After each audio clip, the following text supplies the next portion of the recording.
I am arriving at the first rehearsal for the 2004 summer stock production of The Music Man, and I am playing Ethel Toffelmeyer. And as I make my way up the stairs of the theater building, I see at the top a semicircle of men looking down at the ground, older men. And as I continue up the stairs, I see what they're looking at. They're looking at an old man lying on the ground. And in that moment, a young boy about 14 years old runs across that concrete landing, down the stairs, and it occurs to me, that's his grandson. And then it occurs to me, he's running to meet the ambulance. As I make it to the top of the stairs, the man starts to spasm violently and thrash wildly. And I think about this semicircle of men that are just staring at this man. No one is holding his head, no one is making him come, they're just staring at him. And I think, okay, whatever. And I am a former New Yorker, so I am very good at minding my own business. And I keep walking. And I am just about through the entrance of the building when I hear a voice. And it wasn't a voice outside of me, it was a male voice, but it was in my head, sort of at my left ear. It wasn't my thought, but it certainly didn't feel like it was from outside. And it said, "You should do what you can do." And as if compelled, without hesitation, I turned and made my way past the semicircle of men and kneeled by the old man's ear. Now you may be thinking, well, that's weird. Are you a nurse? What were you going to do? So for a little context, I had about a year and a few months before been introduced to a new religion, a new spiritual practice, and I had spent pretty much all my free time studying this spiritual practice. And so when I heard, you should do what you can do, I knew that it was my job to go and pray with this man or for this man or to treat spiritually this man. So I kneeled by his ear. I passed the semicircle of men, and as I kneeled, I heard another message, and it said, "Don't use the word Christ." And I thought, that's good advice. That's good advice. It made me feel good. Like, I'm getting good guidance here. I like this. And it occurred to me, he might not be Christian. This is good. So as I look at this older man, I think, he's old. I mean, there's hairs coming out of his ears, and you can see the veins in his nose, and he'd stopped spasming by now. And I lean in to start whispering, and I'm kind of thinking that voice is going to come back and tell me what to say. But it doesn't, and I realize I'm on my own on this one. And so I start whispering. I can't really remember what I said. I know I said things like, "You are God's child, you are not of this earth, you are not a material being, you are spiritual, you are made in the image and likeness of God." And I continued grasping whatever thoughts came to me as much as I could. And things came to me, and I said them, and they might have sometimes been scripture, and they might not have been, and I just kept whispering in this man's ear. And then something happened. One of the men found a way to be useful, I guess, and he stood at the foot of the man lying on the ground, and he was on the opposite side of him, and he started yelling at the top of his lungs, "Are you okay? Can you hear I tuned him out. I ignored him entirely, and I just kept whispering. So I don't know how long he stood there. I kept whispering, and time was passing. And then something else happened. And I had never heard it before, but I recognized it. And from deep in the bowels of this man came this exhalation, this rasping breath. And I knew that at some point in my life I had heard the words death rasp. And I knew he had died. And I looked up at his face, and I saw his eyes, and they looked like empty bubbles. And I thought, he died. And then I got another message.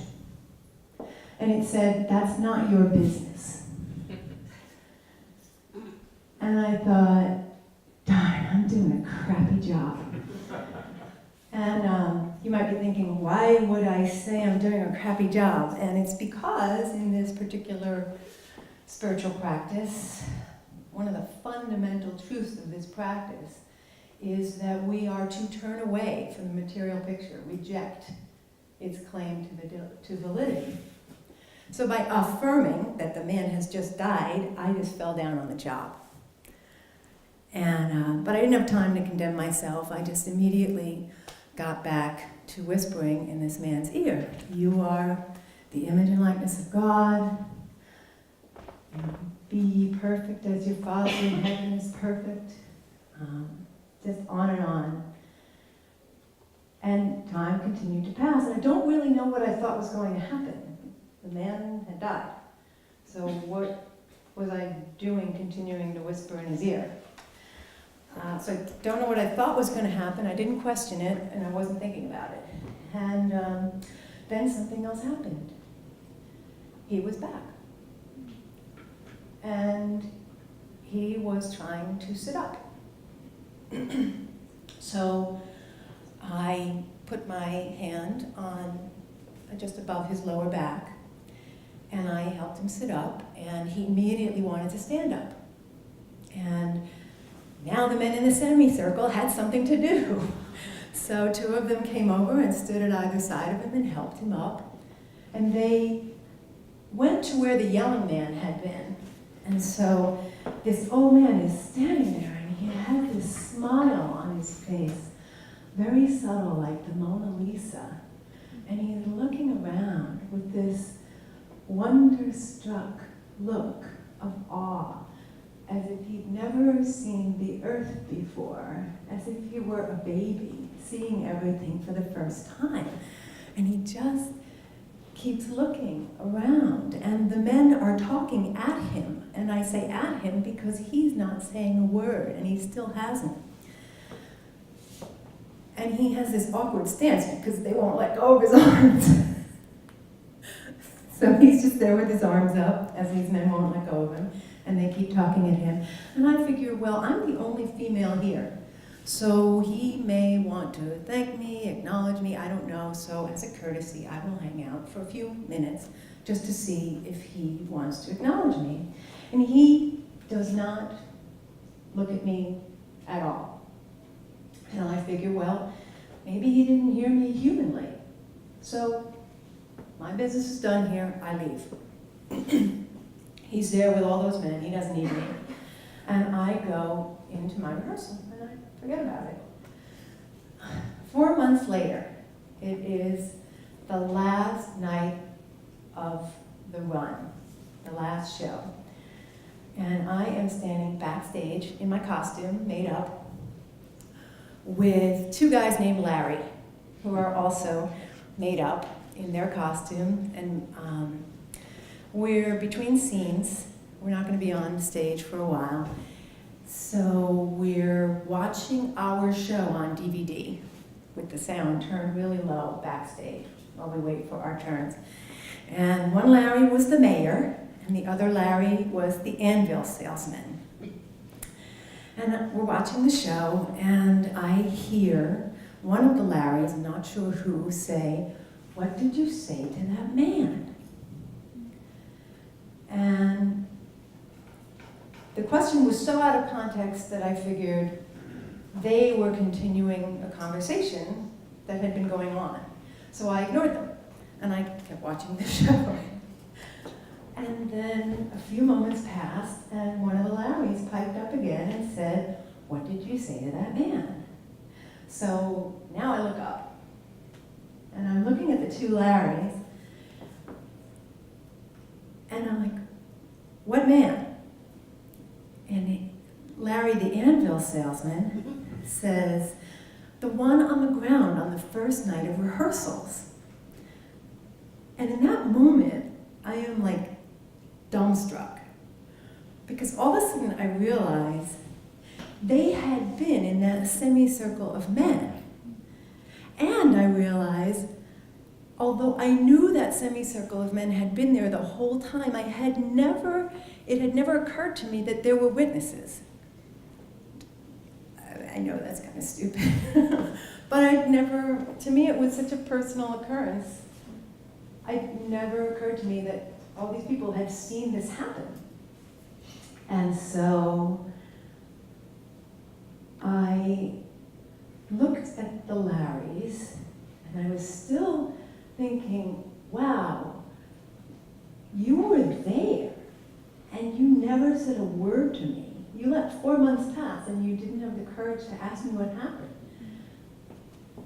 And finally, in all my dumbstruck inability to speak, I finally said, "My highest understanding of the truth." And I have to admit, I had this little smile on my face. I was kind of proud that they had seen it. That's cool. And it was interesting. I happened to know that both Larrys were Catholic, and not that there's anything wrong with that. And one of the Larrys looked ticked off as all get out. He had his angry face on. But the other Larry looked really kindly. He had this smile on his face, and he said to me, "You were practicing radical, primitive Christianity. Good for you." And I thought, yeah, good for me. I said, thanks.